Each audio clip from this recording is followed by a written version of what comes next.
Hello everyone. Today we will discuss about our research topic latent load reduction in air conditioning system using rotary desiccant valve.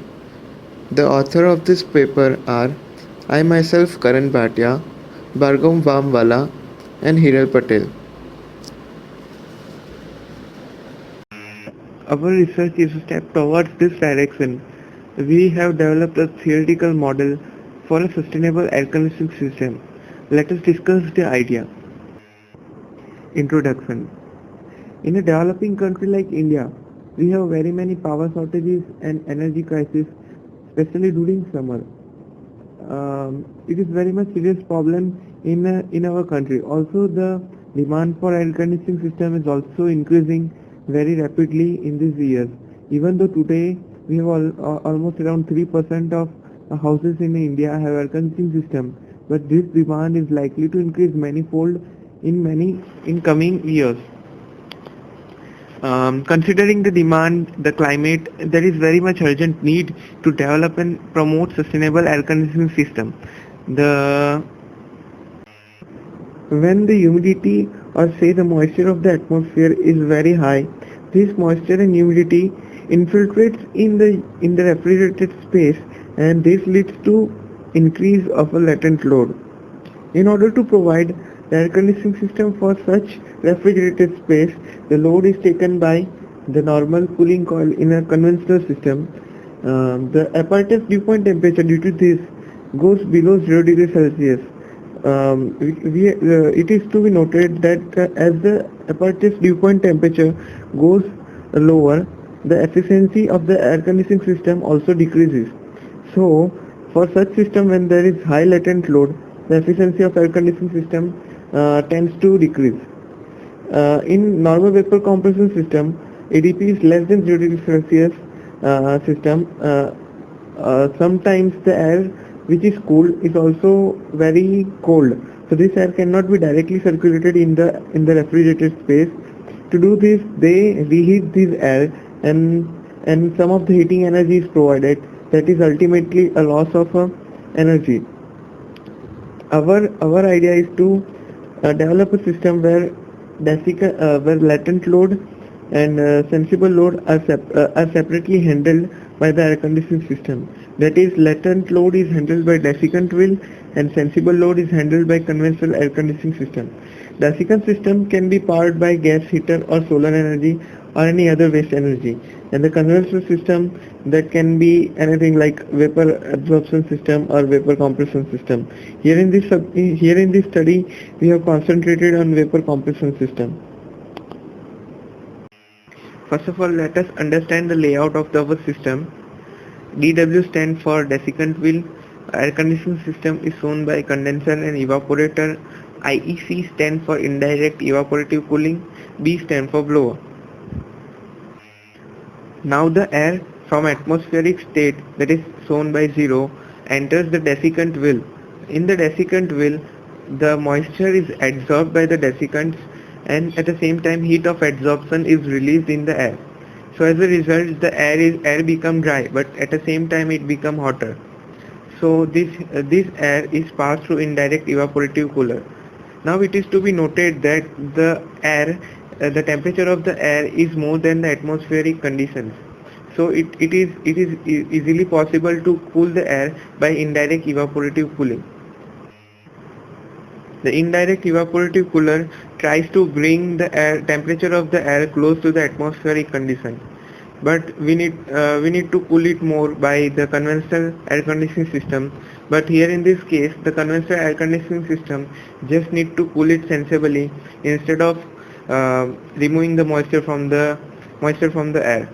So it passes through the evaporator and goes into the conventional into the refrigerated space. After the refrigerated space, the air comes out at state 4, and some of the air is recirculated and some of the air is passed to the condenser. Now here we can see, instead of throwing the air outside, we are passing it through the condenser. There are two advantages of this. One, for regeneration of desiccant wheel, the the dry air is more preferable. So instead of using the atmospheric air, we can simply use the dry air from the space, refrigerated space, for the regeneration. So this dry air is passed to the condenser. When it is passed on the condenser, it serves the two purpose. It decreases the temperature, or it serves as a sink for the condenser, and also at the same time the air is heated, which is preferable or which is needed for the desiccant will regeneration. This heated air is further heated to the required temperature by an heater or solar plates, and it is used for regeneration in a desiccant will.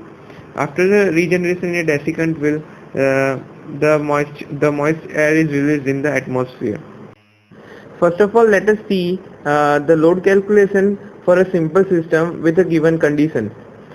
When we try to provide cooling with a conventional air conditioning system, the latent load and when the latent load is very high due to infiltration. Firstly, we try to design simple system psychrometry with a bypass factor as mentioned in the paper, and the recirculation requirement as accordingly. As the room sensible heat factor line here, as we can see in the diagram, is so steep that it does not meet the saturation line. So here the load cannot be balanced by a simple air conditioning system. In order to overcome this problem, a reheat coil is added after the apparatus after the cooling coil, such that it reheats the air which is overcooled. So here we can see from the state 3x to 3, the reheat coil is applied, and now we can see the room sensible heat factor line which will be passing from the point 3 can meet the saturation curve, so such that this system can be balanced. Here we can here it is to be noted that there is a loss of energy as the air is overcooled and then reheated. So now let us see the another approach. Now let us see how the hybrid system solution is done in this system. A state-wise calculation has been done for hybrid system as shown in the figure for reference. State O is outside temperature. State 1x is obtained from Desiccant will simulation software that the reference is mentioned in the paper. 50-50 regeneration to process air ratio is taken for the Desiccant will, and the rotation was set for 24 rpm. In order to obtain state 1 efficiency equation as mentioned in the IEC section is used, with the efficiency taken as 70% for the indirect evaporative cooler. State 2 is obtained by mixing recirculated air and fresh air, taking fresh air requirement as 20% of total air passing over the coil. Humidity ratio at state 2 is lower than the room design room state 4. Room sensible heat factor line from state 4 is drawn. Then state 3 lies on the intersection of room sensible heat factor line and a ground sensible heat factor line. ADP of evaporator coil is fixed as 5 degrees Celsius. Line joining ADP and state 2 cuts room sensible heat factor line at state 3.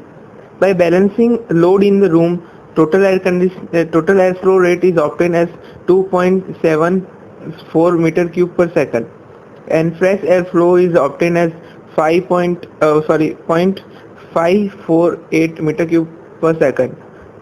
So total cooling load on coil 2-3 is obtained as 36.24 kilowatt, that with a bypass factor of 0.54. Refer to the figure for the psychrometric chart. Here also, in order to calculate the total load on the system, the heat requirement in chiller as well as in the desiccant system needs to be calculated. Now let us discuss the result of this theoretical analysis. The total thermal energy for a conventional system for the same design consideration comes out as 113.17 kilowatt. Now the total energy consumed by the hybrid system, where latent load and sensible load are handled separately, comes out as is equal to the sum of energy input to the chiller and energy required for the regeneration. Here it is to be noted that the heat energy for the regeneration is taken as one third of electrical energy. This is because the heat energy is obtained from primary sources of fuel like gas, which its value is considered one third of electrical energy. Now we can see that by this analysis, about 40% saving of power is obtained by hybrid system. Some of the heat rejected from the condenser is utilized for preheating of regeneration of air for the desiccant wheel, which result in less heating load on the chiller. Conclusion: since air conditioning consumes around 20 to 40% of total power consumption of commercial buildings, such system working on renewable or waste energy must be developed. Today, there are not many installations of renewable waste energy based air conditioning system in India. Such systems require more effort during design phase, but there is a still lack of standardized design set and operation skill for such system. Therefore, field experiment of this system is necessary to have better overview of performance of such system in real operation. Thank you.